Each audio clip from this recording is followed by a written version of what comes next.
Welcome to Letters of Intent. I'm your host, Pankaj Raval, founder of Carbon Law Group, and today I'm joined by my co-host, Sahil Chaudry. Sahil, how are you today? I'm doing great, and I'm very excited about today's episode. It's about something that sounds technical, but it's quietly reshaping deal risk, pricing models, and contract enforcement across industry. Tariffs under what people are calling Trump 2.0. And to frame this, Sahil, Trump has said repeatedly, tariffs are the most beautiful word in the dictionary. That's right. He loves the word tariff. He loves the word. I don't know. I thought groceries was old school word, right? He loves groceries too.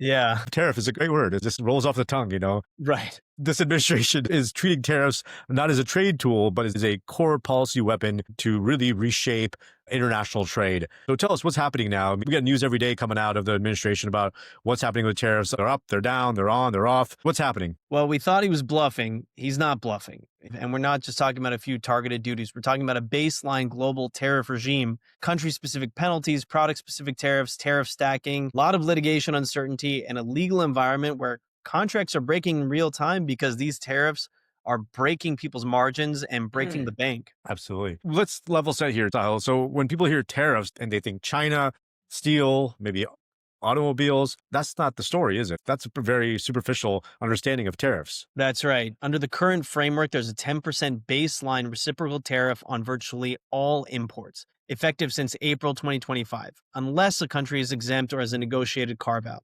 Then layered on top of that are country-specific reciprocal tariffs, transshipment penalties at 40%, secondary tariffs tied to things like Russian, Iranian, or Venezuelan oil, and product-specific tariffs under Section 232 that go as high as 100%. If we take India, for example, on some apparel goods, the tariffs are now, including the tariffs related to the Russian sanctions, are as high as 67%. Wow. And this is just like one tariff, right? I mean, there's issues with tariff stacking as well, right? Exactly.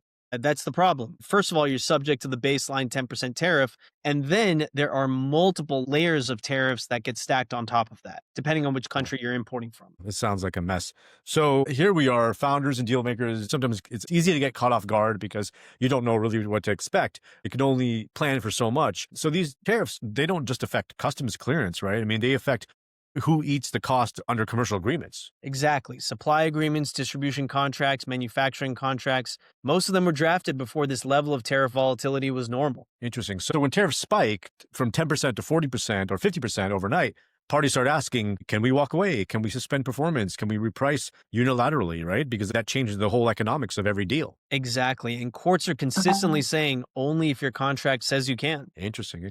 The importance of contracts, right? This is where people really need to understand what kind of contract you're signing and what those terms are, because it could really catch you off guard. So Sahil, this is really where the cases we've talked about in the past really matter. Kyocera, Shelter Forest, TPL. Why is that all that relevant right now? Exactly. The court's position is clear. Tariffs are foreseeable in today's environment. And why does that matter? Because it relates to force majeure clauses. People, very creative attorneys, are trying to figure out what are ways to get out of contracts that are no longer financially viable. Well, one thing you could try is claiming that the tariffs are force majeure. They're an unanticipated occurrence that couldn't have been contemplated at the time of the contract. But courts are disagreeing with that position. Interesting. So force majeure is not a valid defense anymore, which means that all companies need to be aware that this is of possible risk and need to be essentially addressing that in their contracts. Exactly. And under Trump 2.0, that argument is even stronger.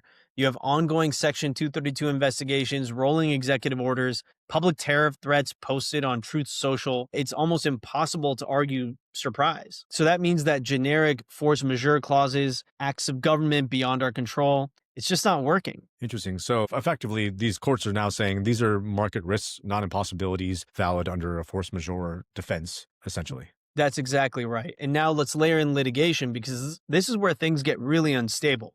So as of now, the federal circuit has said that these tariffs related to fentanyl import and export that Trump has probably used to say that this is an emergency under the IEPA is probably what he used to justify a lot of these tariffs, saying that there's a real threat of these drugs. We don't know exactly how big that threat is from China, but I'm sure that's what they're using to justify this quote unquote emergency action under IEPA. But enforcement essentially continues because of these injunctions are stayed effectively. Is that correct, Sahil? That's right. The Supreme Court heard oral argument in November and a decision is pending. So importers are paying tariffs that might be illegal, but if they don't preserve the refund right, then they could lose the money forever, which is kind of scary. Exactly. And so if you've been listening to us, you know that we've been talking about preserving your refund rights. It's more important than ever. So that means from a contract standpoint, right now, no one knows which tariffs will stick, which will unwind, or who will ultimately bear the risk.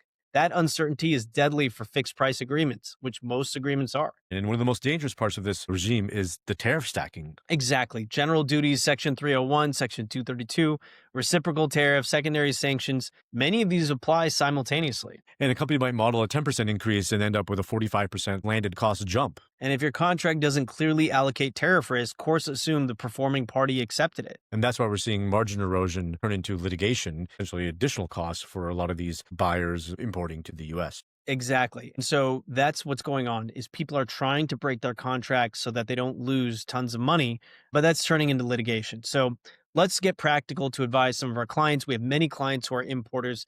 Pankaj, as of December 2025, what should companies actually be doing?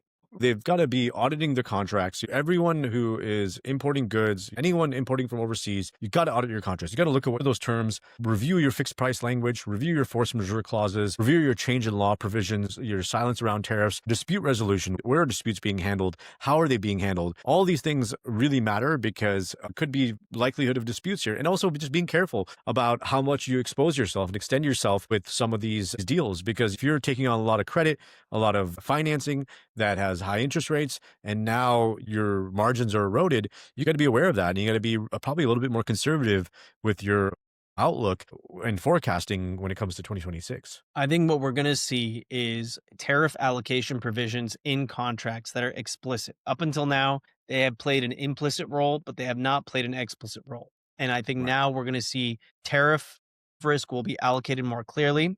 We'll have to define who pays. Can the prices be adjusted if there's an increase? Is there a termination right? Is there a renegotiation trigger? The problem is that these tariffs will change in real time. And so that means these contracts have to become living, breathing documents that can respond to tariff risk. Absolutely, which is another reason I think you need to be constantly working with your counsel on these and tracking them in real time. This is not a one-off transaction. This is an ongoing discussion and review that companies need to be engaged with their counsel or with internally someone to make sure that they're on top of these contracts and aware of the provisions in their agreements. So the big takeaway is this: tariffs under Trump 2.0 are not an anomaly. They are a structural feature of trade environment going forward, and they are going to be part of international trade for the next few years. So you've got to make sure that your contracts address this and you incorporate this into your forecasting. That's exactly right. And the courts will not rescue you from bad drafting or not taking this into account. So risk allocation has to happen within your contracts, or you have to bake that risk into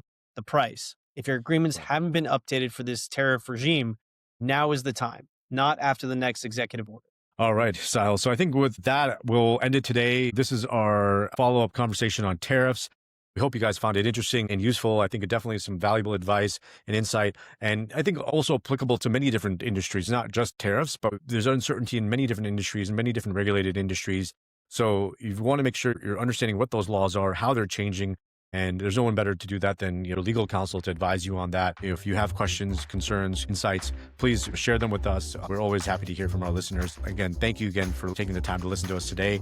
I am Pankaj Raval, founder of Carbon Law Group, and this is Letters of Intent.